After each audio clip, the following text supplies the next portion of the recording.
ഒരു രാജ്യത്തിന്റെ കഥ പറയാൻ ഒരു ടീം മതി. ഒരു ടീമിന്റെ കഥ പറയാൻ ഒരു രാത്രി മതി. ഇന്നലെ ഡലാസിൽ ആ രാത്രി ഉണ്ടായി. ഇന്ന് പറയാനുള്ളത് ഒരു ടീം ഒരു ലെജൻഡിനെ എങ്ങനെ സ്നേഹിക്കുന്നു എന്നതിനെ കുറിച്ചാണ്. റോഡ്രിഗോ ഡി പോൾ മെസ്സിക്ക് വേണ്ടി ഓരോ ഡിഫൻസീവ് ബാറ്റിലും ജയിച്ചു. മെക്കാലിസ്റ്റർ മെസ്സിക്ക് സ്പേസ് ക്രിയേറ്റ് ചെയ്യാൻ വേണ്ടി ഓരോ പാസും പ്രിസിഷനിൽ മെനഞ്ഞെടുത്തു.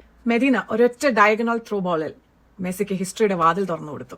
ആൽവാരസ് സ്വന്തം ഗോൾ സാക്രിഫൈസ് ചെയ്ത് മെസ്സിക്ക് റീബൗണ്ട് കൊടുത്തു. പെനാൽറ്റി മിസ്സിൽ ആരും മെസ്സി എന്നൊക്കെ ആശങ്കപ്പെട്ടില്ല. എല്ലാവരും മെസ്സിയെ ട്രസ്റ്റ് ചെയ്തു. മെസ്സി ഗോൾ അടിക്കുമ്പോൾ ഡീപോളാണ് ആദ്യം ഓടി വരുന്നത്. റെക്കോർഡ് ബ്രേക്ക് ചെയ്യുന്ന സമയത്ത് എല്ലാവരും കൂടെ ചേർന്ന് ആഘോഷിക്കുന്നു. ഇതൊക്കെ ഫുട്ബോൾ മാച്ച് എന്നതിലും ഉപരി കാണുന്ന ആൾക്കാർക്ക് കണ്ണിന് കുളിർമ നൽകുന്ന ഒരു കാഴ്ചയാണ്. ഇനി ഹ്യൂസ്റ്റണിലേക്കൊന്ന് നോക്കൂ. Cristiano Ronaldo, another legend.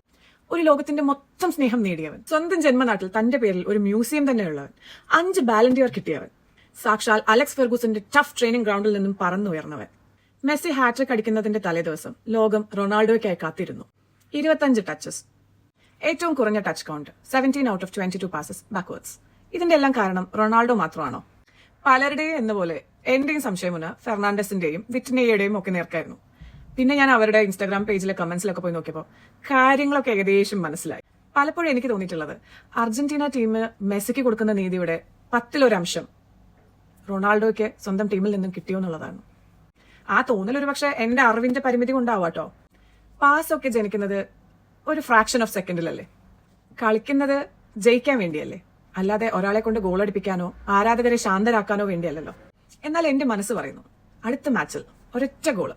ഈ ഇൻസ്റ്റയിൽ വരുന്ന കമന്റുകളെല്ലാം നിൽക്കും. ഒരൊറ്റ പുവർ ടൂർണമെന്റ് ഒന്നും ആ ലെഗസി മാറ്റില്ല. ഒരു പുവർ മാച്ച് ആ പേര് മായ്ക്കാനും പോകുന്നില്ല.